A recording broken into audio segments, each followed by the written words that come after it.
Buenas tardes, un diálogo nuevo, esta vez con Marc Cortés. Esperaos que voy a compartir la pantalla para que podáis verle. Seguramente mucha gente ya lo conoce, pero bueno, voy a hacer una pequeña introducción. Pequeña porque la bio no es pequeña precisamente, Marc, pero bueno, voy a intentar resumir lo que son las pinceladas de tu perfil, que cuanto poco no es despreciable para nada. Mira, Marc es un experto en conseguir resultados transformadores, algo que quiero que comentemos porque me gusta cuando ponemos esos conceptos, resultados transformadores. Quiero saber un poco qué es lo que la gente entiende por resultados transformadores para organizaciones y sus directivos. Bueno, en su trayectoria ha pasado como consultor de estrategia digital para Accenture.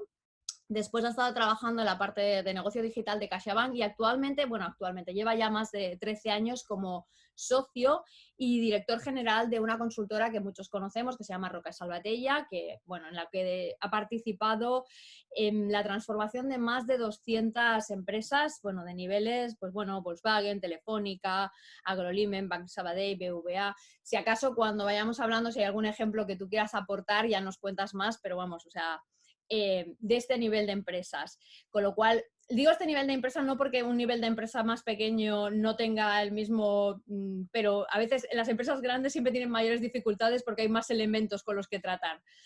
Hace 20 años que también está como profesor asociado en el departamento de marketing de SADE. Y me encanta la máxima, porque creo que esto es un poco lo que resume, ¿no? A veces nos definimos por una biografía o por una bio y realmente me gusta más cuando alguien se autodefine con una frase. Entonces, su máxima es hacer pensar, ayudar a transformar y hacer sentir. Bueno, lo de hacer sentir es lo que más me ha gustado, de hecho, Marc. Bueno, pues bienvenido, muchas gracias. ¿Qué tal estás? Muy bien, muchas gracias a ti, Sima, por invitarme a estos diálogos de futuro. Estoy encantado y bien, la verdad es que estoy bien, estoy muy bien. Genial, me alegro.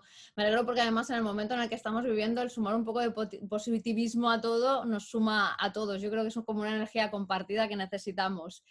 Pues, Mar, ya sabes un poquito cómo va el arco este de preguntas que voy haciendo, que siempre empiezan desde un punto, pero luego, pueden ir evolucionando de muchas formas. El primero para todos es Los 12 Mandamientos, ¿vale? Ese libro que para mí fue una especie de diario, pero que, resume 12 principios que me gustaría que desde tu punto de vista como lector me digas en qué te han podido resonar o no y me cuentes tu feedback, tu reflexión. Mi reflexión, oye, pues no, la verdad es que cuando me los leí, ah, bueno, el título ya es un buen título, ¿no? Con esto de los 12 mandamientos, ¿no? Pero si te digo la verdad, a mí me gustó más el subtítulo, ¿no? El diseñar un mundo mejor, ¿no? Yo creo y probablemente cuando te los vas leyendo, ¿no? Cada uno de ellos, ¿no? Pues aporta un poquito más que el anterior, ¿no? Yo creo que estamos en un momento, como diría Borja Vilaseca, déjame que ponga un poco hierbas, ¿no? Estamos en un momento en el que yo creo que nos falta eso de un mundo mejor, ¿no? O sea, llevamos más de 12 meses impactados por una pandemia, ¿no? Que nos ha cambiado de la noche a la mañana la forma de hacer, la forma de pensar, la forma de relacionarnos, ¿no? Que nos ha demostrado lo frágiles, ¿no? Y lo efímeros que somos. Y yo creo que nos debería llevar de forma inexorable a plantearnos cómo lo hacemos para que ante esa fragilidad, ¿no? Ante esa, ante esa capacidad de desaparecer tan rápidos, ¿no? Fruto de un bicho tan pequeño como es el SARS, ¿no? Ostras, cómo nos, no sé, cómo nos compinchamos, ¿no? Para hacer un mundo mejor, ¿no? Y la verdad es que yo creo que esos 12 mandamientos, ¿no? A mí me resuenan mucho al momento actual, ¿no? Un momento de profunda incertidumbre, ¿no? De profundo cambio, y de profundo caos, ¿no? Y utilizo estas palabras porque están en tus 12 mandamientos, ¿no? Ujú. Y todos también hemos vivido este año lo difícil que a veces es implementar palabras o frases, ¿no? Tú decías, aprende a abrazar y manejar el caos, por ejemplo, o todos somos parte del cambio, ¿no? Que son frases que cuando todo va bien las dices y las dices con orgullo, pero cuando luego las cosas van mal es el momento de ponerlas en práctica, ¿no? Yo esos 12 mandamientos te recuerdan eso, ¿no? La necesidad de recordar lo frágiles que somos y lo necesario que es jugar en equipo para diseñar este mundo mejor que nos merecemos, ¿no? Genial, Mar. La verdad es que, ya a estas alturas, algunos lo saben, llevo ya 50 y tantos diálogos Y es cierto que del primero al ahora, pues bueno, ha cambiado muchas cosas en el sentido de que es más difícil identificar pues cosas nuevas, ¿no? Cosas nuevas que me vais aportando todo y que cada uno de vosotros de verdad que sumáis a ese caleidoscopio de miradas, una pasada, ¿no? Pero siempre cómo voy extrayendo algunas cosas que cada uno aportáis de particularidad. Me voy a quedar con dos cositas que me ha gustado mucho, que es a veces es más importante el subtítulo que el título. Creo que es Sí, un sí, matiz sí. que, oye, hay que darle unas cuantas vueltas y pillarlo porque realmente aporta muchísimo, muchísimo valor, no solamente en este contexto, sino en todos los contextos. Y algo que la palabra es muy, muy bonita, es muy colegueo, pero es muy buena, es la de compincharnos, ¿no? O sea, compincharnos un Sí, poco para no ir de individualistas por este presente para ese futuro, sino un poco de cómo podemos sumar valor entre todos, pero sobre todo cómo nos podemos ayudar para hacernos más fuertes. Y es algo que también hemos puesto mucho en valor aquí y sobre todo hemos restado valor al tema del individualismo, ¿no? Que de alguna forma parece como un enemigo, por lo que he ido intuyendo en otros diálogos y se ha ido poniendo en relevancia en este escenario aquí, entre el participante y yo, de que el individualismo va a ser precisamente un ingrediente alerta que deberíamos restar para ese futuro. Bueno, dicho esto, vamos un poco a lo que ligado con esta reflexión que tú haces, nos toca un poco en esos futuros, diseñar esos futuros mejores, ¿vale? Ya sabes que el otro transversal es el desarrollo sostenible, enmarcado igual en estos ODS, pero no siempre tenemos que estarnos, o sea, como ciñendo a ello, los podemos sumar y ir poniendo en función de lo que nos gusta, pero para mí importante es empezar un poco con tu introducción. Marc, cuando hablamos de resultados transformadores o procesos de aceleración, que suelen ser como grandes denominadores cuando se habla de consultoras o bueno, trabajos como los que vosotros hacéis. Para mí, importante porque para el que lo desconozca, al final aquí puede estar escuchándolo, no sé, alguien de 18 años y alguien de, no sé, de 40 y alguien de 60 y no tienen por qué estar dentro de nuestros negocios. ¿Qué es eso, Marc, de resultados transformadores y procesos de aceleración? Esa es una de las preguntas para cualquiera. Y luego otra que ya sí que empieza a estar ligado con esto, que es ¿qué tendría que ver esos resultados transformadores y procesos de aceleración con el impacto positivo y el desarrollo sostenible o no tiene nada que ver? Marc, ¿qué nos cuentas? No, tiene mucho que ver, ¿no? Y déjame empezar por el principio, ¿no? Exacto. Yo cuando hablo de resultados transformadores, lo podríamos sustituir también, lo que pasa que es cierto que la palabra transformación creo que es una palabra que nos ayuda a ponernos un marco mental, ¿no? Para mí transformación va muy ligado con la generación de impacto, ¿no? Pero al final y en mi caso, en mi ámbito más profesional, ¿no? Cuando me aproximo a una empresa o cuando me aproximo a un grupo de directivos, por ejemplo, en un aula, ¿no? Yo creo que hay dos tipos de aproximaciones, ni mejores ni peores, pero hay dos tipos de aproximaciones, ¿no? Una aproximación que es más la de ayudar a evolucionar, ¿no? La de intentar hacer mejor las cosas que estás haciendo, ¿no? Si quieres más desde una mirada más de eficiencia y que es importante y que es relevante y que hay que hacerlo. Pero luego hay otra mirada que si quieres es una mirada más de transformación desde la perspectiva de que aquello que haces genere impacto, ¿no? Entonces, yo creo que cuando hablamos de transformación y transformación digital, esta palabra o estas dos palabras están de moda, yo creo que muchas veces se pone el foco en la palabra digital, ¿no? Porque es lo que está de moda y lo que llevamos los últimos 10 o 15 años hablando mucho, ¿no? Pero ahora hablamos de Internet, luego hablamos de la web 2.0, luego hablamos de digital business, luego hemos entrado en transformación digital, ¿no? Y supongo que habrá algún palabra que los de marketing se inventen o nos inventemos para la siguiente oleada, ¿no? Pero a mí siempre me ha interesado más la primera parte de la ecuación, que es la palabra transformación, ¿no?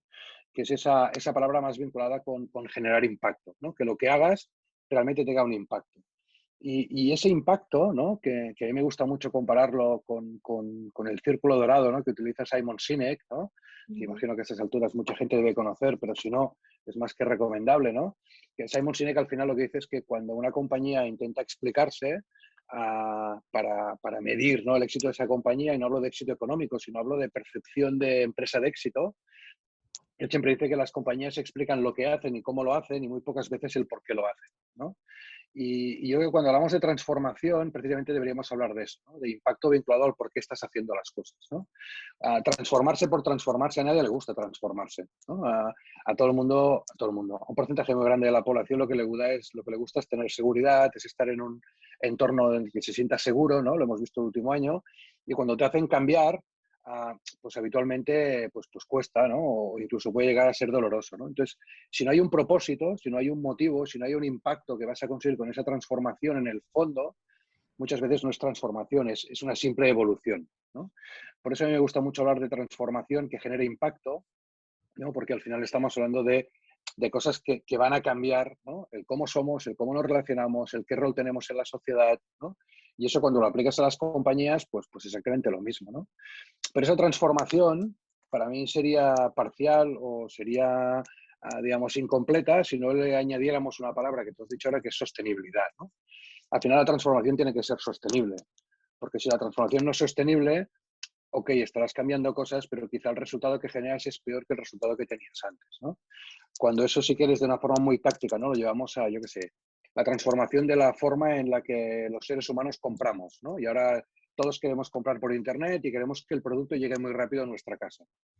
Eso es verdad que transforma el retail, transforma la forma de vender, Ujú. pero transforma también la forma en cómo entregamos los paquetes, transforma la contaminación que generamos con los vehículos que utilizamos para hacer eso, transforma la convivencia, la conciliación de las personas que tienen que entregar esos paquetes, ¿no? Entonces, ostras, esa transformación sin esa mirada de sostenibilidad, pues hombre, sí, sí, probablemente te puede dar unos buenos resultados económicos, pero probablemente el impacto que vas a generar, pues quizá no sea el mejor impacto del mundo, ¿no? No se me Totalmente. enrolla un poco, pero me parece que esos No, no, dos no, no, conceptos no, deben ir no. de la mano necesariamente, ¿no? Y si no van de la mano, la solución es parcial. Vale. Me queda muy claro, espero que, o sea, siempre podemos poner luego una casillita abajo para que el que no le ha quedado claro nos pueda luego ir preguntando cuando todo esto esté publicado. Mira, Marc, me gustan Perfecto. cosas que voy a ir sumando, ¿eh? Que no es que a lo Uh -huh. mejor son nuevas preguntas que nos pueden ir dando, ¿vale? Me gusta lo de las dos miradas, la de la eficiencia y la de la transformación, ¿vale? La de la transformación ya vemos que va ligada a generar impacto y parece que también va ligada a algo que es tener éxito más allá del económico. ¿Vale? Entonces, digamos que ahí empezamos ya a trabajar algo que igual nos debería ayudar a mirar así hacia el futuro con esos ingredientes. Pero hay un tema que igual es simplemente porque me parece bastante interesante cuando tratamos las palabras, ¿no? A mí, por ejemplo, la palabra transformación es una palabra que de tanto usarla, digamos que me cansa un poco de ella, ¿sabes? Es un poco la palabra esa, bueno, como igual como la palabra tendencias, incluso hay muchas palabras que se han quedado un poco vacías de contenido, ¿no? Con Carlas Moore, que estuvo por aquí también, hablábamos de que quizás de tantas transformaciones deberíamos empezar a hablar de tránsitos, ¿no? De que realmente al final lo que vamos haciendo es transitar a través de las transformaciones. No sé si estás de acuerdo, ¿no? ¿Cómo te suena? Lo que sí estoy de acuerdo contigo es que las transformaciones están muy ligados a la transformación mental, que eso también lo has comentado y ahí Sí. eso sí que no tiene vuelta atrás y para mí es como el inicio de todas las demás. Me da igual que sea como tú has dicho, la digital, la social y cualquier otra. Sí. Eso que me Bueno, perdón. dices, cuéntame, sí, sí, venga, ahí. Sí, a ver, al final, mira, a mí me pasó un poco lo mismo que decías tú con la palabra transformación. Y un día lo que hice fue ir al diccionario a buscar la definición de transformación, ¿no? Un poco porque pensé, déjame ir al origen, ¿no? Bueno, Ostras, la definición de transformación es acción o proceso a través del cual alguna cosa se modifica, se altera o cambia de forma, ¿no? ujú, Entonces, en esta definición, a mí había tres cosas que me interesaban mucho, ¿no? La primera, se trata de una acción o un proceso, ¿no? Con lo cual, transformación implica que empiezas a hacer cosas. Por ejemplo, yo cuando trabajo con algún directivo o trabajo con alguna empresa, siempre les digo lo mismo, ¿no? Que desde el día que ese directivo o esa empresa han decidido pedirle a una consultora que les haga una propuesta para hacer un proceso de transformación, ya han iniciado un proceso de transformación en sí mismo, ¿no? Y por lo tanto ya han empezado a hacer cosas, ¿no? Lo segundo es que al final la transformación tiene un proceso, como decía ahora, en el final donde tú modificas, alteras o cambias cosas, ¿no? Y por lo tanto, digamos, es una acción transitiva, dejémoslo decir así, suceden cosas. Y Ujú. lo tercero que me ha llamado la atención es que finalmente tienes un resultado final, ¿no? Un resultado final en el cual la forma que tiene esa cosa que se ha transformado es distinta a cómo era el origen. No sé si quieres, para ejemplificarlo, si nos vamos al mundo de la naturaleza, ¿no? Pues cuando tú ves una mariposa, tú sabes que esa mariposa es fruto de un proceso de transformación, ¿no? Y además, en este caso, hay quien dice que estéticamente, pues el producto final es mucho más bonito, ¿no? Que el capullo, por decirlo así, que es el proceso inicial, ¿no? Bueno, ahí cada uno, yo en diseño nunca me voy a meter, pero a mí lo que me interesa es que la transformación es un acto de cambio, ¿no? Y yo creo que transformación, en el fondo, es lo que hacemos cada día, ¿no? En el fondo es lo que hacemos cada día porque con nuestras acciones transformamos las cosas, ¿no? Transformamos nuestros días, transformamos nuestros resultados, ¿no? Y lo que pasa es que ahora vivimos desde hace unos años en un momento en el que todo es tan veloz, en el que todo es tan incierto, en el que todo es tan rápido, en el que todo tiene un componente digital, y cuando digo digital, quiero decir muchas veces tecnológico, incluso no entendemos, ¿no? Que nos vemos sometidos a una presión de transformación, ¿no? Sea transformación o sea tránsito, yo creo que la gran dificultad es que la transformación que estamos sufriendo ahora no es voluntaria. Y yo creo que eso, bueno, creo que nunca lo ha sido, ¿no? Pero si nos fijamos en el momento, ¿no? En la época de la historia que nos toca vivir, digamos, estamos sometidos a una presión, a unas fuerzas centrífugas, si quieres, ¿no? Que es la evolución de la humanidad, que lo que nos provoca es esa necesidad de transformación, ¿no? Y que además esa necesidad de transformación va contracorriente, lo decía al principio, de la naturaleza humana, que es la de, la de muchos millones de años, ¿no? De que nuestro cerebro lo ha ido acumulando, ¿no? Que es esa necesidad de supervivencia, ¿no? El otro día leía, si me permite su momento, porque creo que me ayuda a Sí. ejemplificarlo, ¿no? El otro día leía que el ser humano toma al día 35.000 decisiones, Ujú. ¿no? Entonces, claro, si tuviéramos que racionalizar 35.000 decisiones, necesitaríamos, no sé, 35.000 vidas, ¿no? Para poder hacerlo, porque al final, con lo cual, nuestro cerebro ha desarrollado la capacidad de una serie de decisiones, las toma de forma automática, ¿no? Fruto Ujú. de años de evolución, de hecho le llaman, ¿no? Daniel Kahneman eso le llama el cerebro reptiliano, ¿no? O sea, pues no sé, pues yo me levanto y me tomo un café y no pienso cuando me levanto, me voy a tomar un café porque creo que si me tomo un café, no, es una decisión automática, pues, entre otras cosas, porque tu cuerpo está acostumbrado a utilizar eso para despertarse, ¿no? O me levanto y me voy a la ducha porque, y estoy hablando de las decisiones, macrodecisiones cuando nos levantamos, ¿no? Que luego hay... Y en cambio hay otras que merecen un proceso más profundo de reflexión, que son aquellas en las que se activa otro sistema, ¿no? Si el automático es el sistema uno, pues se activa el sistema 2, que es el que nos permite racionalizar esa toma de decisiones, ¿no? Claro, en este contexto, cuando hablamos de transformación, claro, la transformación forma parte de la segunda parte del cerebro, ¿no? De aquellas en las que muchas veces somos conscientes que las estamos haciendo, les damos vuelta, las racionalizamos y van muy ligadas con la incertidumbre, ¿no? Van muy ligadas con ese miedo al cambio, con esa dificultad, ¿no? Por eso, y ahora me vuelvo a las compañías, cuando abordamos procesos de transformación o de tránsito, acostumbran a ser procesos difíciles, Ujú. porque uno, no está en la naturaleza propia del ser humano ni de la compañía ese cambio. Dos, muchas veces no lo haces porque quieras, creo que eso es una minoría, muchas veces lo haces porque estás reaccionando ante lo que sucede, ¿no? Y luego volveré con eso porque me parece importante, ¿no? Y eso lo que provoca, ¿no? Son esos procesos de cambio, digamos, ese dolor, ¿no? Por eso, ah, si tienes un propósito, ¿no? Si tienes una mirada, si tienes un contexto, si por volver a los 12 mandamientos del principio lo haces porque crees que con eso vas a hacer un mundo mejor, ¿no? Probablemente esos procesos son mucho más simples, ¿no? Y si me dejas volver a lo que te he dicho antes, que he dicho, luego vuelvo, Sí. a mí una de las cosas que me gusta intentar inculcar, probablemente más a nivel de docencia, ¿no? De acompañamiento a directivos que de proyectos concretos, es esa mirada de si nos acostumbráramos a ver el mundo con una perspectiva distinta, ¿no? El mismo problema que siempre intentamos resolver desde una perspectiva distinta, quizá la transformación no sería reactiva, sino que sería un proceso proactivo que incorporamos a las capacidades de los directivos, ¿no?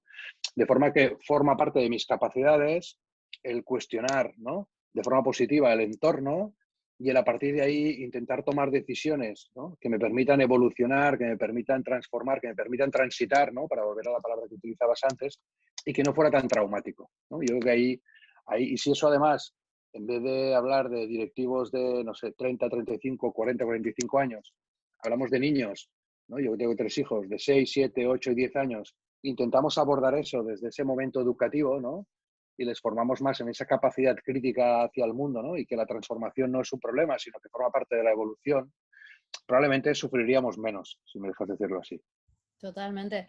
Bueno, Marc, o sea, metería como cucharada por cada uno de los trozos, o sea, trocearía todo lo que has dicho e iría poniendo ahí varias cosas, ¿sabes? O sea, me parece interesante lo que has dicho de los dos tipos de decisiones, pero eso me llevaría, la parte de decisiones automatizadas me llevaría a cuestionarnos, no digo que esté diciendo que sea así, ¿no? Pero me llevaría a cuestionarnos cosas que ya hemos tratado aquí, que igual lo tenemos que dejar para otro diálogo, pero es cuántas decisiones de esas automatizadas tomamos eso como autómatas de alguna forma y evidentemente con los prejuicios que tenemos y están sesgadas y son las que nos tenemos que empezar a reeducar para realmente tener las verdaderas transformaciones, ¿vale? Eso sería algo que igual se escapa un Sí, poco de sí, nuestro sí. entorno ahora mismo, pero que creo que no resta para nada valor.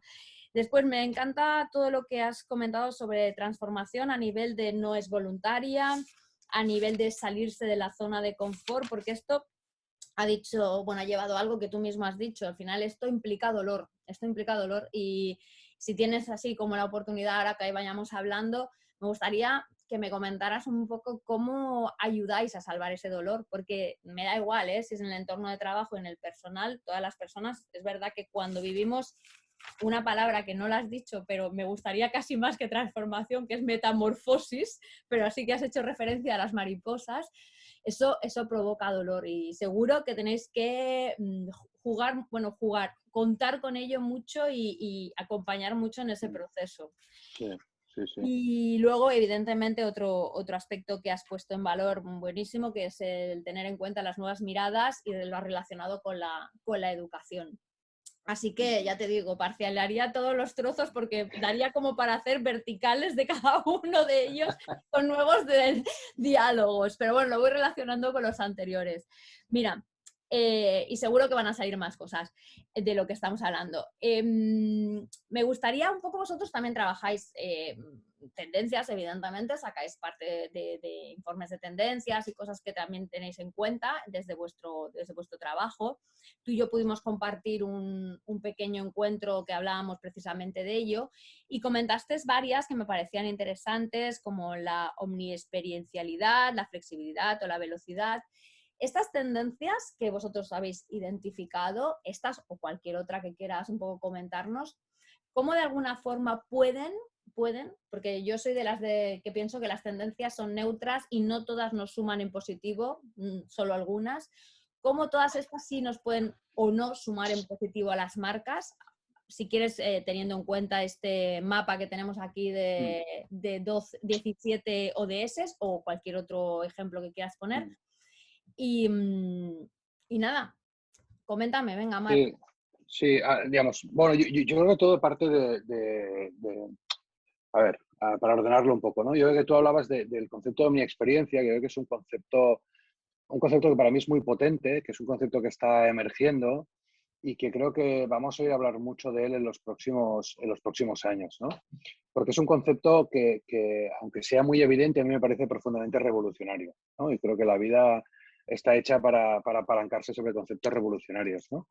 El concepto de mi experiencia básicamente lo que hace es volver a poner al ser humano en el centro de la ecuación, ¿no? Yo creo que en los últimos años, y no solo fruto de lo digital, ya creo que veníamos de antes, ¿no?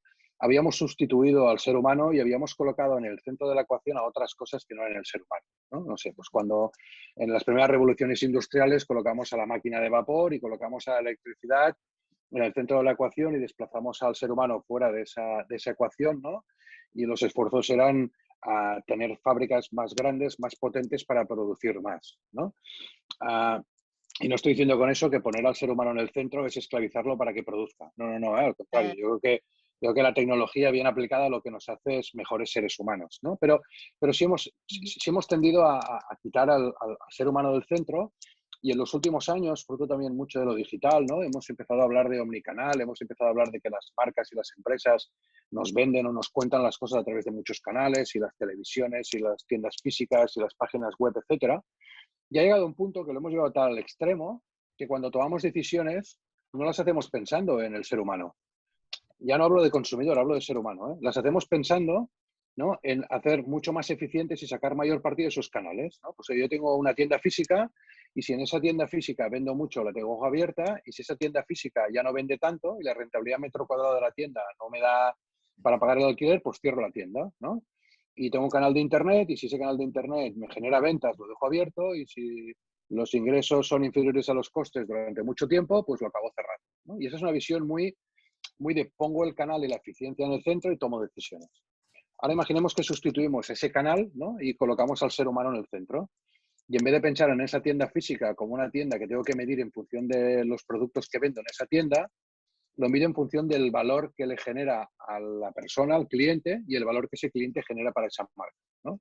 Y a lo mejor yo me he acostumbrado a no comprar en una tienda física, sino comprar por internet, pero en cambio esa tienda me puede proponer que el producto vaya a buscarlo a la tienda física, donde me podrán hacer una demostración, donde me podrán enseñar otro tipo de productos vinculados, y quizá eso mejore mi confianza con la marca, mejore, digamos, mi rentabilidad porque compro más cosas, o mejore la sostenibilidad del planeta, y ahora me he ido al otro extremo, pues porque me he ahorrado desplazar ese producto y por lo tanto un transporte, me he ahorrado los gastos de embalaje y por lo tanto lo que es el material plástico y demás, etcétera, ¿no? Entonces, fíjate que cuando dejo de hablar de omnicanal y hablo de omniexperiencia, que alguien puede decir, hombre, ¿estás hablando de lo mismo? No, no estoy hablando de lo mismo. No estoy poniendo el foco en el canal, en la eficiencia, en el resultado, en la viabilidad, y en el otro estoy poniendo el foco en el valor, ¿no?, en el resultado, en el valor en el sentido más amplio, ¿no? Ujú. Entonces, yo creo que esa mirada de omniexperiencia, que es cierto que yo la traigo desde la mirada de canal, desde esa mirada de omnicanalidad, lo que nos provoca, lo que nos ofrece, ¿no?, es que las compañías pueden tener una perspectiva radicalmente distinta, ¿no?, de qué hacen, cómo lo hacen y sobre todo de por qué lo hacen, ¿no? Y por eso yo creo que es un concepto revolucionario, ¿no?, que nos puede llevar, ¿no?, a transformar sectores, a transformar formas de relación, a transformar enfoques, porque además en el fondo la palabra mi experiencia va junta con otra palabra que tú no mencionabas, pero que a mí me gusta mucho, ¿no?, aunque sea en inglés, ¿no?, que es el concepto de frictionless, ¿no?, que es el concepto de, y todo eso lo que hace es reduce la fricción, todo lo que eso lo que hace es me hace la vida más fácil, ¿no? Ujú.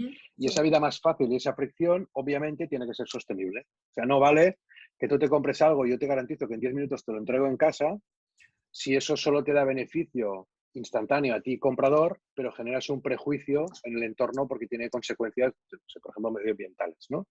Por eso digo que cuando juntas la palabra omniexperiencia, el concepto frictionless, ¿no?, digo que son unos conceptos revolucionarios que creo que nos van a llevar a cambios profundos, ¿no? Por ejemplo, la forma en cómo las compañías venden sus productos. Totalmente. Vale, yo te he entendido, ¿eh? Vuelvo a lo mismo, se abrirá aquí un diálogo, si alguien no, Sí, pues seguro, nos seguro. pregunta, ¿vale? Yo te he entendido y ¿qué te puedo decir? Dos cosas que te quiero decir. La primera, estoy de acuerdo en que, y sobre todo en los últimos años, bueno, viene de más atrás, pero es verdad que en los últimos años hemos dejado de tener al ser humano en el centro. De hecho, por eso se ha ido deshumanizando la tecnología, porque no hemos puesto al ser humano en el centro, sino que se ha ido poniendo otra serie de elementos, por ejemplo, la tecnología, ¿no? Entonces, ahora hay que darle la vuelta. Hemos hablado en varios de los diálogos de todo ello, porque de hecho por eso nos cuesta tanto transformarnos con ella, porque no estamos conformes, no nos sentimos a gustos con la tecnología que nos han puesto. Eso la mayoría de la gente, ¿no? Vamos un poco a golpe de pito, ¿no? Aquello de, ostras, me falta el aire, no hay manera, ¿no? No encajo en este traje. Pero para mí hay un punto y que también hemos sacado aquí, que ya no te lo digo solamente para preguntarte, sino para que igual en algún momento le demos una vuelta a ver qué te parece a ti.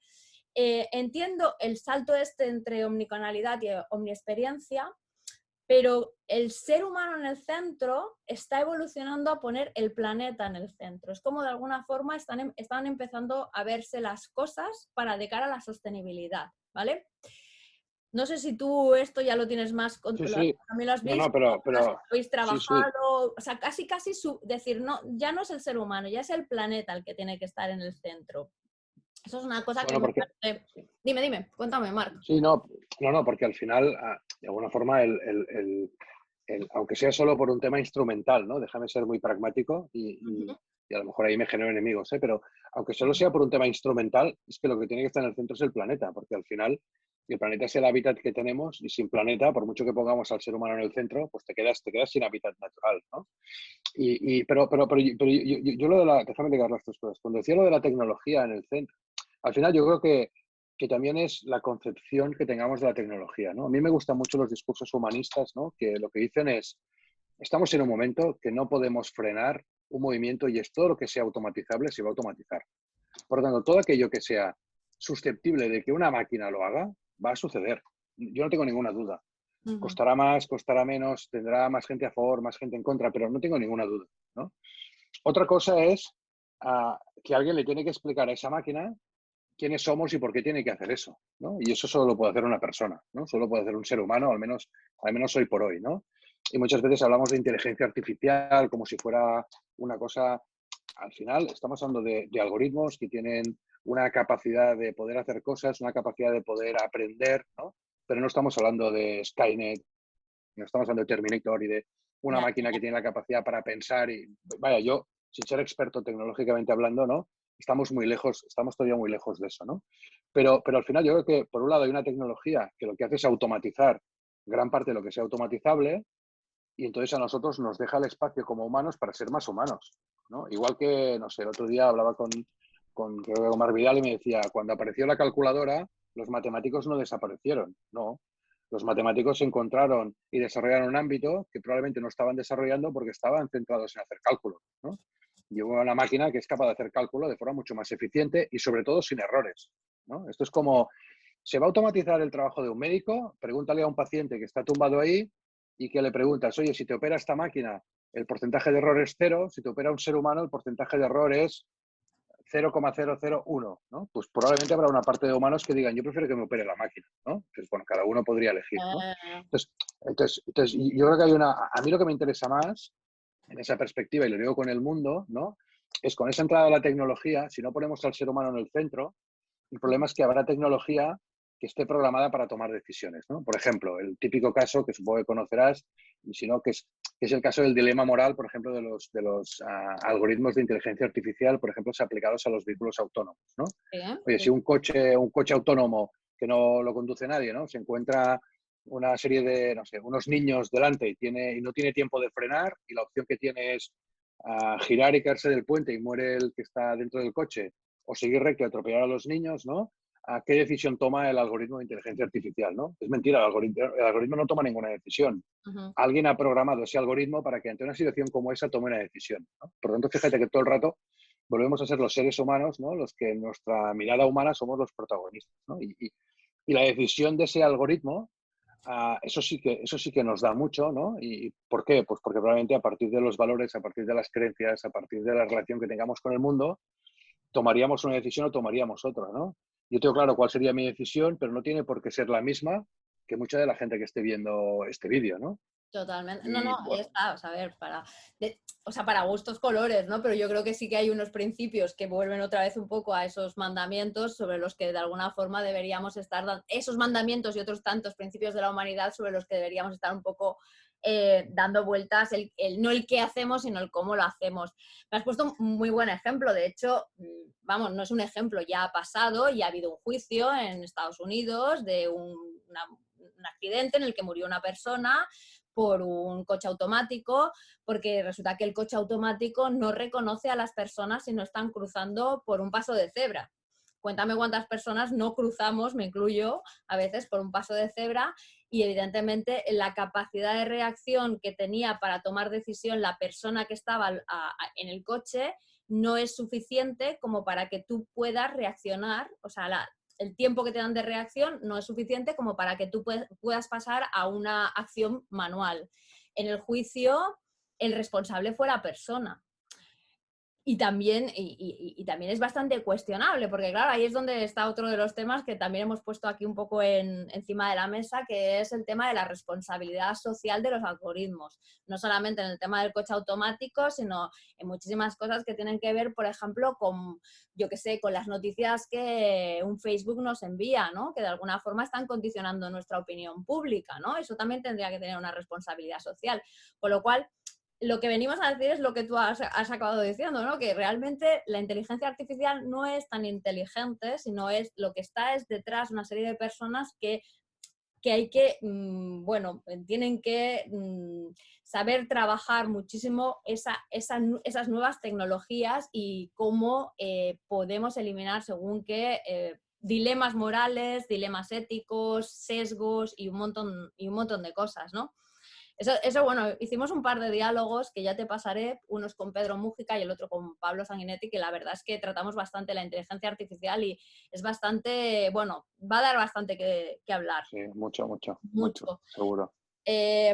A mí otra cosa que me parece bastante interesante, no sé qué opinas tú, Marc, y es como, hablando del concepto este de omniexperiencialidad o en omniexperiencia, que vuelvo a lo mismo, me gusta mucho y como tú dices es un concepto potente. Pero, ¿sabes qué me pasa con estos conceptos? No sé si a ti te pasa, ¿eh? A mí me pasa que cuando encuentro un concepto de estos que realmente me da un cantidón de significado por detrás y que además eso tiene potencia y le veo recorrido y además cuando le doy todo ese, no sé, todos esos barnices sociales y lo encuentro que encaja en el momento, wow, me emociono con ellos. Pero luego, cuando empezamos a pasarlo por el tamiz del marketing y de los procesos y de las metodologías, muchas veces se me vienen muy abajo. No sé si porque, volvemos a lo mismo, las personas que tienen que hacer las transformaciones con estos conceptos les implica demasiado dolor y al final acaban arrastrando un poco para su terreno y no los acaban de entender. ¿Qué me dices, Sí, Marc? sí, sí, sí. Mira, te contesto y te lo digo con una pregunta que me hacías, una reflexión que hacías antes sobre cómo acompañar a las personas y a las organizaciones en un proceso de transformación, ¿no? Al final, yo creo que muchas de las cosas que vemos que tienen sentido y no suceden, no es porque no tengan sentido, sino es porque hay una fuerza, que es la fuerza del ser humano, ¿no? Que coloca una barrera, un freno, Ujú. porque digamos, llevar eso hasta las últimas consecuencias implica dolor, ¿no? O sea, a nadie en su sano juicio, bueno, quizá algunos sí, pero en general, a nadie que esté, por ejemplo, dirigiendo una compañía que va más o menos bien, se le va a ocurrir empezar a hacer cambios, transformaciones, metamorfosis, ¿no? De sus equipos, de su objeto social, de los productos que vende, ¿no? O si lo hace, probablemente generará una profunda sensación de dolor y de insatisfacción entre sus equipos, ¿no? Por eso antes decía que la transformación muchas veces es un proceso reactivo, ¿no? Entonces, ¿qué pasa? Que al final acabas haciendo eso cuando estás en problemas, ¿no? Es decir, Ajá, vale. cuando estás en problemas, o sea, cuando tú eres líder de tu mercado, tú creces a ritmo de 2 dígitos, puedes hacer cambios, claro que harás cambios, pero difícilmente, hay excepciones, ¿eh? Pero difícilmente harás una transformación profunda, ¿no? De tu organización, que lo cambie todo y que pongas en riesgo el activo que tienes entre manos, ¿no? Habitualmente. Por lo tanto, ¿cuándo haces eso? Cuando no eres líder de mercado, estás en caída, tus competidores están creciendo mucho o tu sector de actividad se está derrumbando, ¿no? Porque por el motivo que sea, pues hay alguien al lado que, no sé, si tú le preguntas al señor que era propietario, señora que era propietario de Blackbuster, seguro que le hubiera encantado hacer Netflix. Estoy seguro, no creo que fuera un suicida que dijo, no, yo no quiero hacer. Lo que pasa que probablemente no lo vio, o lo vio y pensó que no tenía sentido, o pensó que no tenía, que tenía sentido, pero que para ellos era muy difícil, ¿no? Entonces, en este proceso de transformación, lo que nos pasa a los seres humanos es que cuando tenemos que afrontar esa transformación, ¿no? Eso nos cuesta. Y nos cuesta, y a veces incluso sabiendo que el resultado puede ser mejor, nos da tanto miedo el tránsito, ¿no? Que hacemos pequeños parches, ¿no? Eso de la eficiencia que decía antes para cubrir, ¿no? Con lo cual, una de las recetas que hay, o que menos yo utilizo, o que utilizamos, ¿no? Con compañías, es en primer lugar ayudar a generar un nuevo marco mental, ¿no? Vale. Ayudar a decir, mira, tú estás aquí y nos parece que fruto de las macrotendencias mundiales, fruto de lo que estamos viendo en tu sector, fruto de lo que vemos desde el punto de vista tecnológico, etcétera, etcétera, nos parece que en X años, no muchos, pero en X años, el marco mental será este, ¿vale? y por lo tanto defines a un horizonte, ¿no? Y entonces a partir de ahí, la idea es, oye, ante el horizonte o el marco mental que estás a día de hoy y el marco mental hacia el que te diriges, vamos a intentar construir puentes que te permitan llegar allí. Es muy difícil transformarte si no sabes hacia dónde vas. Es muy difícil transformarte si no te crees hacia dónde vas. Y es muy difícil transformarte si lo que te proponen es una quimera, ¿no? Yo cuando oigo previsiones de la tecnología en 20 años, no me líes en 20 años. Háblame de 5, háblame de 7. Si quieres 10 a lo sumo, pero es que 20 años no sé, 20 años, ¿no? Entonces, lo primero es generar esos marcos mentales, ¿no? Porque con marcos mentales haces que la gente tenga más confianza en sí misma, ¿no? Dos, estos procesos son procesos de equipo. Y ahora ya no hablo de un autónomo, pero cuando tú estás dentro de una organización, emprender el cambio en solitario es muy complejo. O sea, al final los procesos de transformación tienen que ser procesos en equipo, ¿no? Y eso tiene una metodología que está muy pautada, que no voy a descubrir nada, pero que exige, por un lado, en primer lugar, encontrar a aquellos que están más predispuestos al cambio y a la transformación, aunque jerárquicamente no ocupen una posición de relevancia, porque esos van a ser los evangelizadores, van a ser los disruptores, van a ser los movilizadores, van a ser, como me gusta decir a mí, los que convenzan al resto cuando se toman un café en la máquina del café, ¿no? Y al final, cuando alguien pregunta dónde está el gran centro de transformación de una compañía, está en la máquina del café, ¿no? Ahí es donde se transforman las compañías, porque es donde la gente se sincera acerca de esto me gusta, esto no me gusta, este me lo creo, esto no me lo creo, ¿no? Y por lo tanto, primero, generar marco mental, dos, generar confianza, tres, que esa confianza se traspase a un trabajo en equipo, ¿no? Y luego, trabajar mucho la cultura del aprendizaje, ¿no? Que no la cultura del error. Ujú. Y sí, estoy diciendo un juego de palabras, pero me parece, para mí la cultura del error está basada en esa psicología negativa, ¿no? Equivócate, equivócate y del error aprenderás. No, vamos a hablar porque lo más relevante del error no es el error, lo más relevante del error es el aprendizaje. Si tú te equivocas mucho, pero no aprendes nada, Sí, sí. pues no vas a transformarte, ¿no? Esto es como un bebé. Los que tenemos hijos, nuestros hijos andan, la mayoría acaban andando. Y cuando son pequeños no son capaces y lo aprenden ellos. O sea, tú se lo puedes explicar, los puedes coger de la mano, pero al final son ellos que descubren que una vez se caen, el aprendizaje es levantarse, ¿no? Entonces, yo creo que, si tú consigues que el marco mental que generas esté ligado a ese concepto que decía omniexperiencia, y por tanto lo conviertes en un elemento de ADN de compañía, en un elemento de ADN de equipo, entonces es mucho más fácil que eso suceda.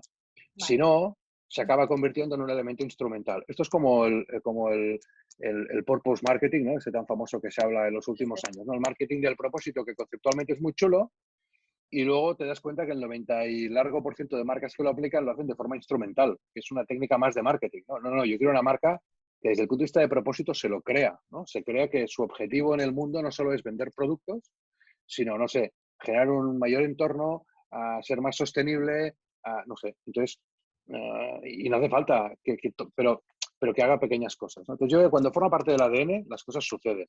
Cuando es instrumental, las cosas se diluyen. Vale. Sí, sí, no, sí, estoy totalmente de acuerdo, ¿eh? O sea, luego realmente puestos en el momento me cuesta, quizás me ha gustado el punto número 2, ¿sabes? Ese para mí es clave, ¿no? Encontrar a aquellas personas propensas al cambio, ¿no? Esa máquina de café que tú has dicho, que supongo que ahora con el teletrabajo debe costar bastante más encontrarla, ¿vale? Bueno, ese es el gran problema, ¿no? Cuando la gente pregunta qué tal lo del teletrabajo, yo creo que el teletrabajo nos ha permitido una eficiencia y una percepción de libertad individual del trabajador brutal, brutal, Ujú. pero nos ha restado una necesidad imperiosa de las organizaciones, que es la creatividad, ¿no? Ya. Y la creatividad me gusta decir, es fruto de piel con piel, ¿no? Sí, sí, Pues no, sí, no, podemos hacer un Zoom 20 personas y hacer un brainstorming y ya, y saldrán cosas muy chulas. Pero ese contacto. De todas formas, déjame que, para matizar, vale, vale, es que el tú punto sigue, 2, sigue, luego yo voy vale, intentando recoger. vale. Sigue, El, sigue. el, el, el punto 2 que tú decías, que es un punto 2 muy importante, que es el de encontrar esas personas, sin el punto 1, que es el marco mental, es muy difícil. Bueno, Porque, a porque ver, las, este es el mío, entonces ese ya no le puedo, ahora voy a ese, Vale, ¿no? vale, Pero, vale, vale, sí. vale, vale, perfecto, pues ya está. No, no, a ver, Claro, o sea, el primero, bueno, ahora iba un poco a decirte, ¿no? O sea, por ejemplo, o sea, te quería preguntar si bajo tu, yo qué sé, no llevamos tantos meses, pero llevamos suficiente, ¿no? Como para tener un criterio de si podemos comparar un poco antes y después de este momento pandemia, ¿no? Si el rol de las marcas intuimos que ha cambiado, si intuimos que están más preparadas para definir horizonte. Tú has dicho que realmente los procesos de transformación en general llegaban, y estoy de acuerdo, cuando tenías un problema y bueno, o sea, desde Tendencia siempre decimos que no hay que estar tanto mirando el y ahora qué, que es lo que nos ha pasado, más ir mirando y si pasan estas cosas, ¿no? Que es ese horizonte un poquito... Ya no yo a mí me gustan los largos plazos, ¿eh? Yo soy de las de intentar a ver si podemos llegar a los 10 años, pero bueno, miremos, yo qué sé, 2, 5, ¿sabes?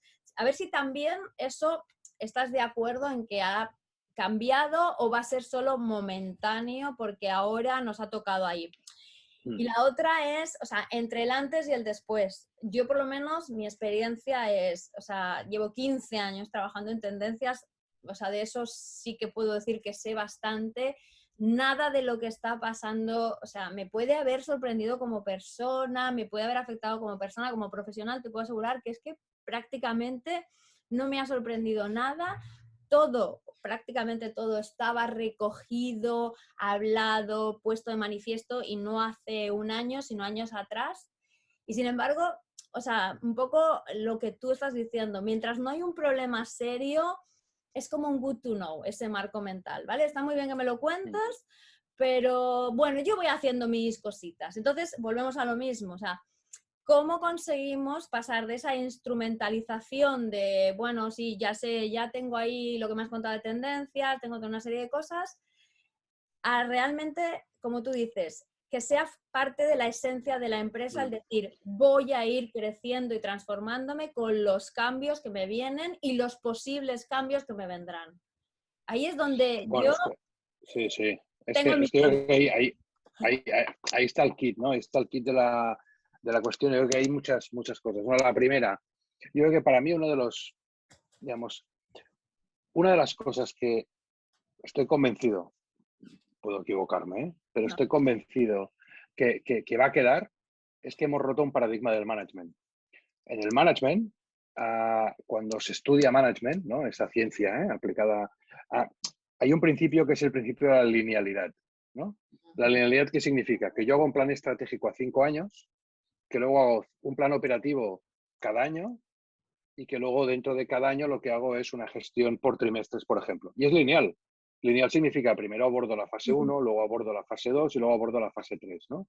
Un edificio se construye con un planning de forma lineal. Construyo los fundamentos, construyo el primer piso, construyo el segundo y a nadie se le ocurriría construir el piso de arriba sin haber construido los fundamentos, ¿no? Y eso es el principio de la linealidad. Yo creo que este año, y venía de antes, pero este año lo acelera y lo revienta, la linealidad se ha ido, ¿no? Y ahora empezamos a ver que es que ya no va de hacer un plan a 5 años y luego aplicarlo cada año. Es que va de hacer 3 cosas a la vez y en paralelo. ¿vale? Y que si yo quiero venderle a mi cliente por internet, antes diría, no, yo tengo que tener un buen producto, luego tengo que hacer una buena página web y luego cuando la tenga hecha la contaré al cliente. No, es que ahora a lo mejor quieres vender por internet, tienes que sacar un teléfono, un número de WhatsApp y empezar a vender y en paralelo estar construyendo la web y en paralelo vas modificando el tipo de producto que vas a vender, ¿no? Y a lo mejor dentro de un año ni la web se parece a lo que habías imaginado, ni el WhatsApp sirve para lo que te lo habías imaginado, ni el producto que vendes es lo mismo, ¿no? Entonces yo creo que esa linealidad que se rompe, ¿no? Fruto de esa presión, de aceleración, de velocidad, ¿no? de esa mirada también, ¿no? Yo creo que eso, desde mi punto de vista, es lo que genera mayor distorsión en el último año y es lo que probablemente nos va a quedar después de esta situación, ¿no? Yo creo que va a haber un rebote que yo le llamo el rebote a la normalidad, ¿no? A toda esa gente que dice, espero que la pandemia acabe para volver a donde estábamos antes, ¿no?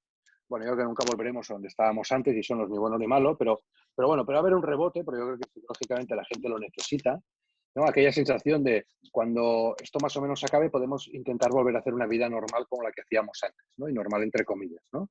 Ir a comprar de la misma forma, irnos de vacaciones de la misma forma, irnos, ¿no? Pero creo que esa normalidad es como la superficie, ¿no? Y yo creo que por debajo, ¿no? digamos, hay cambios que están traccionando a gran velocidad, ¿no? Y uno de ellos, para mí, fundamental, es que dejamos de trabajar de forma lineal, empezamos a trabajar de forma en paralelo, ¿no? De hacer varias cosas en paralelo, de estar construyendo el último piso del edificio mientras estamos diseñando los fundamentos, ¿no? Y eso, o los cimientos, y eso no va a ser incompatible, ¿no? Yo creo que ese para mí es un profundo cambio que sí va a quedar, ¿no? Es cierto que probablemente tardemos tiempo en que eso se extienda. ¿Por qué? Porque repito y me reitero en una idea que he defendido desde el principio, ¿no? El ser humano por naturaleza, ¿no? Necesita un espacio de confort. Y ese espacio de confort, ¿no? Lo hemos situado, ¿no? en una situación, ¿no? Que es la anterior. Es como en el mercado laboral. La situación de confort es cobrar un sueldo, ¿no? Hasta el día que te quedas sin trabajo y de repente tienes que buscarte la vida, ¿no? Y siempre está el típico gurú que dice, hombre, pero si te hubieras preparado cuando te quedes sin trabajo, entonces hubieras labrado un futuro, ¿no? Y sí, todo esto está muy bien, vende muchos libros de autoayuda, ¿no? Pero yo cuando estoy en un trabajo y estoy cobrando una nómina, hombre, lo de ir dedicando mi tiempo a pensar el día que me despidan, lo preparado que estaré, ¿no? Pues yo creo que es un poco lo mismo, ¿no? Vale. Y vemos ese cambio. Entonces, yo creo que a medida que estos grandes cambios calen, ¿no? Que esa mirada transformadora cale, estos conceptos más revolucionarios que decíamos, ¿no? Dejarán de ser temas instrumentales para ser temas más de ADN, ¿no? Total. Pero tampoco creo que eso sea una cosa inminente. Yo creo que hace muchos años que hablamos de que las marcas necesitan un valor y un propósito, y todavía hoy nos cuesta, ¿no? Identificar con una mano, ¿no? Marcas de proximidad nuestras, ¿no? Porque está bien hablar del gran caso de North Face o el gran caso de no sé quién, ¿no? Sí, pero vamos a hablar de marcas de proximidad que tengamos, ¿no? Con las que interactuamos a diario. A mí me costaría encontrar 5, ¿no? Que sean marcas de aquellos que dices, esta marca tiene un propósito, ¿no? No, sí, sí, o sea, a ver, es cierto, o sea, ya te digo que por aquí ya ha ido pasando bastante gente y es interesante como cada uno vais poniendo, bueno, ingredientes ahí. Es muy bueno porque siempre alguno aporta algo nuevo y me voy a quedar con la ruptura del paradigma de linealidad. Estoy absolutamente de acuerdo porque si algo te deja claro esta pandemia es que empezamos a trabajar con el pensamiento que trabajábamos, lo que trabajamos tendencias y futuros, que es el de varios escenarios. Y si pasa A, y si pasa B, y si pasa C, y los vas como moviendo y ese pensamiento un poquito más a largo plazo y más integrador. O sea que ahí estoy muy de acuerdo y creo que es la gran, bueno, para mí va a ser la gran clave que para mí, bueno, creo que aportas en este diálogo, aparte de muchas otras cosas, porque es un gran ingrediente de futuro. Luego me parece interesante, bueno, por ejemplo, Gonzalo Madrid nos dijo, fue muy curioso porque él decía que dice, bueno, sí, o sea, muchas marcas tienen propósito, pero al final aquí realmente el que manda es, yo tampoco me gusta hablar de consumidor, la palabra consumidor, pero bueno, el consumidor, las personas, ¿vale?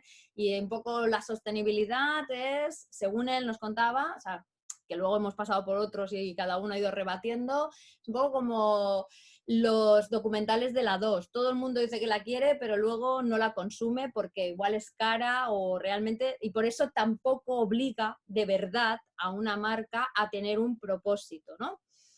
Entonces, bueno, también hay quien decía que los documentales de la 2, si pasaran a Netflix, por poner un poco de recorrido, serían mucho más atractivos. Eso es decir, cuando tú la sostenibilidad la conviertes en algo más sexy, que es un poco como estuvimos hablando con Charo y con Charo Izquierdo y con el presidente de Bicorp, la cosa empieza a funcionar, el consumidor lo pide más y las marcas se tienen que sumar más. O sea que, digamos que ingredientes ya vamos teniendo bastantes, ¿no?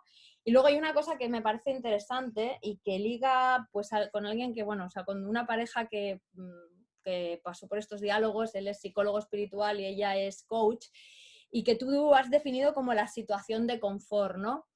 Y ellos decían un poco que es que realmente nos han construido una sociedad que está un poco, la palabra es suya, infantilizada, y que es muy difícil que podamos romper esas situaciones de confort hasta que no salgamos y tengamos esa mayor corresponsabilidad que deberíamos sumar todos, ¿no? Hablando un poco de las personas que al final conforman las empresas.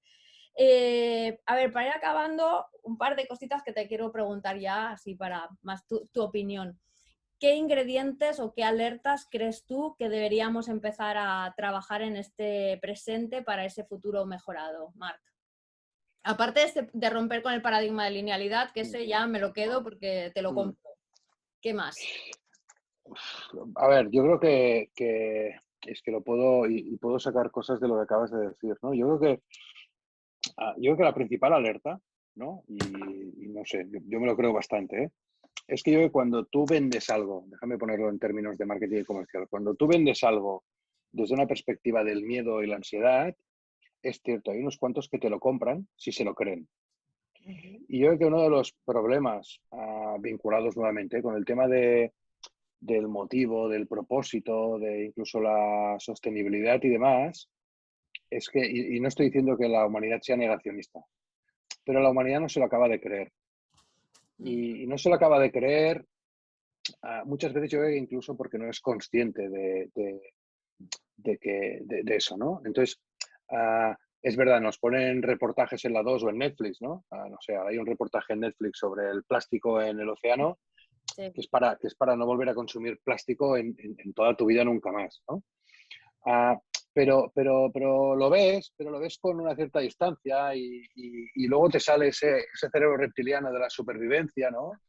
Y de, ostras, ahora voy a tener que pagar el cartón de leche el doble de caro porque ese no lleva ningún material de plástico, etcétera. Entonces, yo creo que hay una primera alerta y ese es un esfuerzo que, pues no sé, mira, las áreas de marketing estaría muy bien que trabajaran, ¿no? Y es cómo positivizamos, cómo convertimos todo el tema vinculado a la sostenibilidad, no tanto como un problema, no tanto como una amenaza, no tanto como la hecatombe del mundo, y que probablemente lo sea, sino como un elemento lo suficientemente atractivo, ¿no?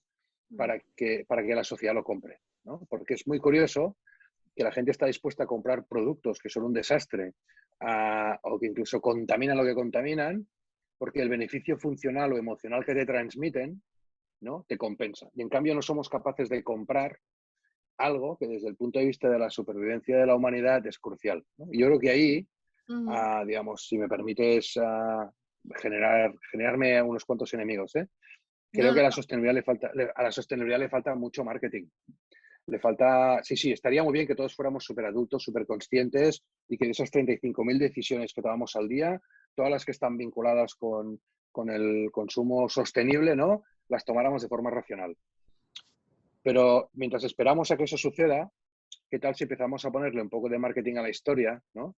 Y empezamos a generar mensajes que sean suficientemente atractivos como para que la humanidad los compre. Y creo que tenemos una prueba que hemos vivido este año, ¿no? Este año hemos vivido la peor pandemia que a esta generación que somos nosotros nos ha tocado vivir, ¿no? La humanidad ha tenido otras muy duras, pero para nosotros es la peor que nos ha tocado vivir. Y nos la han vendido con miedo, con ansiedad, con preocupación, ¿no? Y luego, ¿qué pasa? Que un año después, aunque yo sepa que salir de noche, después del toque de queda, a beber con unos amigos en una plaza es un delito y que si me pillan me multan, lo sigo haciendo. ¿Por qué? Porque tengo la sensación de que no tengo ninguna salida más, ¿no? Entonces, yo ya sé que es difícil vender lo que tenemos ahora desde un punto de vista positivo, es muy complicado, pero si en vez de venderlo desde esa mirada tan apocalíptica, ¿no? Lo vendiéramos desde una mirada, ¿no? Quizá más de beneficio compartido, más de solidaridad, más de, ¿no? de estar compinchados, ¿no? Que decíamos al principio, pues probablemente. Entonces yo creo que esa es una Ujú. señal. Y creo que las compañías que sepan romper esa linealidad y pensar en clave de beneficio para la persona, no de beneficio económico para ellos. El beneficio económico ya llegará después. Pero si tú piensas en beneficio de la persona, del usuario que va a consumir ese producto o ese servicio, creo que ese doble perfil de compañía tiene mucho recorrido en el contexto actual. Totalmente. A ver, mira, sí, o sea, bueno, lo de la linealidad, ya te he dicho, eso te lo compro. Lo- eso está comprado, eso ya, ese pescado está comprado. Perfecto. El tema de la sostenibilidad, mira, yo ahí te diría, ciertamente, yo creo que requiere, hay una persona que me dijo, Gemma, estás haciendo con el libro y con otras cosas, estás haciendo cosas que la gente no ha hecho, que es generar cultura de los ODS. O sea, tú le preguntas a mucha gente y ni siquiera de la calle y no saben lo que es. Entonces, no solamente se necesita generar cultura, sino que se necesita generar, pues eso, atracción, que sean seductores, que sea algo que nos atraiga. Y yo creo que ahí las marcas tienen un gran papel. O sea, esa Pero, es mi visión. mira, perdona que te cortes, que me ha venido a la mente una idea y en relación con eso para Vamos a hacer. ejemplificarlo. Entonces, ¿qué decía? No, pero tú decías antes que a veces cuesta ejemplificarlo. Mira, te voy a poner un ejemplo y es el sector de la energía eléctrica, ¿no? Ajá. Ahora hay tropecientas compañías que te están vendiendo que si te pones placas solares en casa, que vas a generar energía verde, energía sostenible, de autoconsumo. Ya no voy a entrar si eso es cierto o no es cierto, ¿vale? Ujú. Pero la gente no se lo cree. O sea, porque si fuera cierto, es que el resto somos idiotas. O sea, ¿por qué le estoy pagando no sé cuántos centenares de euros a una compañía cuando podría tener una placa colocada en mi casa que me genera energía sostenible, que no contamina, que me permite consumir a un coste más bajo? Entonces, el problema es que yo creo que al final lo transformamos todo en una mirada tan mercantilista Hmm. que la humanidad pues va haciendo. Oye, pues yo sigo pagando a la compañía X, ¿no? Y perdón que te he cortado, pero me No, parece no, un... no, no, sí está muy bien el ejemplo. Si de hecho de energía también vamos a tener una persona y hemos hablado alguna cosa y realmente la energía, de hecho, para que pase a ser algo sostenible debería evolucionar hacia la energía distribuida y descentralizada en la que tú y yo produzcamos nuestra energía y nos la vendamos y entonces puede que hayan unos entes que a lo mejor gestionen algo, pero claro, eso ya va en contra directamente de cómo está el sector ahora construido, ¿no? Vamos a ver cómo evolucionamos ese diálogo. Pero está muy ligado a lo que tú estás diciendo, ¿no? Al final hay una serie de narrativas, una serie de relatos detrás que, bueno, nos conformamos con ellas, o sea, no, la mayoría de las personas a lo mejor no queremos tampoco profundizar mucho más allá y es cuando a lo mejor no se genera esa corresponsabilidad que todos deberíamos también ir sumando, ¿no? Porque yo aquí también soy muy del pensar que no toda la responsabilidad va a ser ni de los gobiernos, ni va a ser toda la responsabilidad de las marcas. Aquí hay una responsabilidad personal sobre el mundo en el que yo vivo y qué quiero pensar yo cómo va a ser este mundo dentro de 5, de 10, de 15, de 50 y como tú dices, para tus hijos y las generaciones venideras, que eso no me lo va a solventar ni una marca ni me lo va a solventar el gobierno. Con lo cual, también podemos nosotros hacer un poquito de esfuerzo en investigar un poco más y saber qué podemos hacer de nuestra parte para que eso sea sexy y sea realidades. O sea, rompemos una lanza por todas partes. La última pregunta, como me has dicho que tienes 3 nenes, ¿qué edad tienen? Pues mira, 15, 14 y 10. Perfecto, porque no son tan nenes. Ya, ya tienen una edad ahí y hemos tenido aquí algún diálogo que hemos dicho que precisamente la sostenibilidad de los más jóvenes ya ni siquiera, que eso es lo bueno, ¿eh? Son como la esperanza, ya no es ni siquiera un valor poético, sino un valor más pragmático. Ellos ya lo llevan como mucho más incorporado, entonces probablemente esas narrativas vendrán diferentes. Aparte de eso, ¿qué otros temas y qué otros ingredientes crees tú, Marc, por lo que te resuena a ti en tu casa y por lo que tú sabes, les interesan a los más jóvenes? Ya no digo los millennials, sino esos, los que tú tienes en casa, los zetas, casi los niños, para el futuro. ¿Alguna cosa que hayas identificado? Es una buena pregunta, ¿eh? Estoy pensando ahora en... Y yo creo que al final, al menos en mi caso, ¿vale? Porque yo creo que también es difícil generalizar porque imagino que depende No mucho también importa del más. contexto, Mm. ¿no? Pero desde el punto de vista, yo creo que al final, al menos en mi casa, yo creo que muchas de las cosas sobre las que nosotros nos hacemos muchas preguntas y teorizamos mucho, tú decías ahora con el tema de la sostenibilidad, ellos lo tienen interiorizado, ¿no? Entonces ellos, y algunas cosas desde nuestro punto de vista están bien interiorizadas, es decir, nos gusta que la sostenibilidad para ellos no sea una asignatura que tienen que estudiar cuando sean mayores, sino que ya lo llevan de serie. Y en cambio hay otras cosas como relacionarse de una forma distinta como lo hacíamos o lo hacemos nosotros, ¿no? La transparencia desde el punto de vista, por ejemplo, de la cesión de datos. No sé, nosotros estamos muy preocupados por los datos y creo que para ellos, los datos no tienen valor, ¿no? Cuando yo no tienen valor, digo sus propios datos personales, ¿no? Para ellos es un instrumento para acceder a cosas, ¿no? Y ya sé que hay muchos adultos que también, ¿eh? Pero creo que a nivel general los niños, ¿no? A menos en mi caso, no tienen no tienen conciencia de cómo terceros transaccionan con sus datos para conseguir cosas, ¿no? Y yo creo que ese probablemente si hubiera, entonces cuando les haces reflexionar, cuando hablas con ellos y lo compartes, ¿no? Pues la verdad es que ellos entonces toman conciencia y dicen, ostras, pues es verdad, ¿no?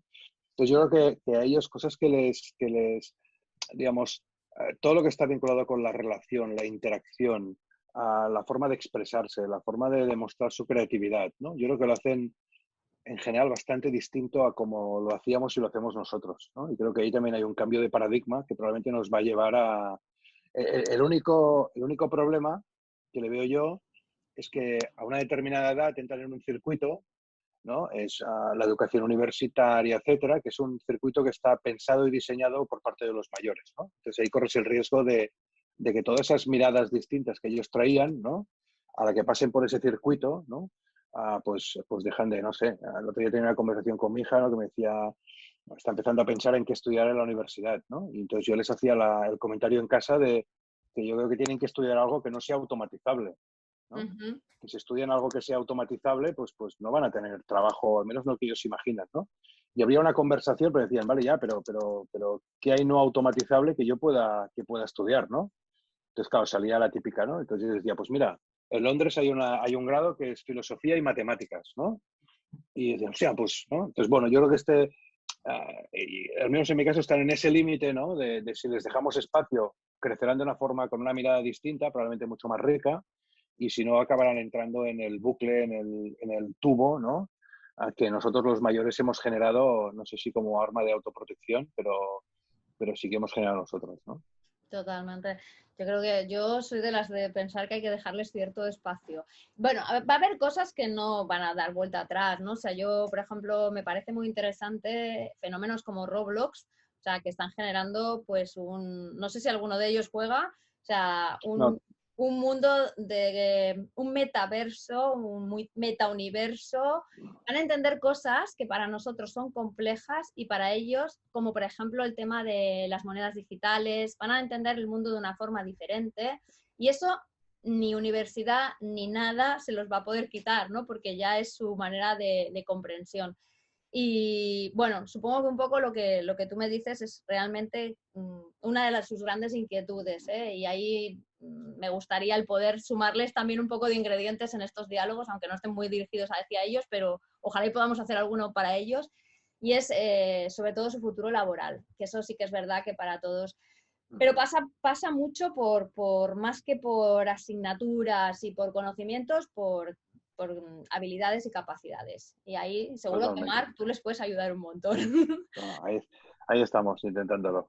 Pues nada, oye, yo ya feliz de todo lo que me has podido compartir, nos has podido compartir de ingredientes, nos has explicado un montón de cosas de las que hacéis, que a veces se quedan un poco para todos, no solamente para algunos, sino para mucha gente que pueda escucharnos, queda un poco alejada y no se entiende, pues para que lo puedan entender. Y cómo todo eso de alguna forma sigue sumando desde este presente para los futuros. ¿Alguna más cosa que quieras compartir? Y si no, pues nos vamos despidiendo. O que me quieras tú preguntar, ¿eh? También estás abierto ahora. No, yo creo que ya he hablado mucho hoy, o sea que por mi lado todo perfecto. Genial. Pues nos despedimos y seguimos hablando nosotros, ¿vale? Un fuerte abrazo. Perfecto, muy bien. Cuídate. Venga, Igualmente, muy chao. bien, hasta luego, cuidaros, hasta luego.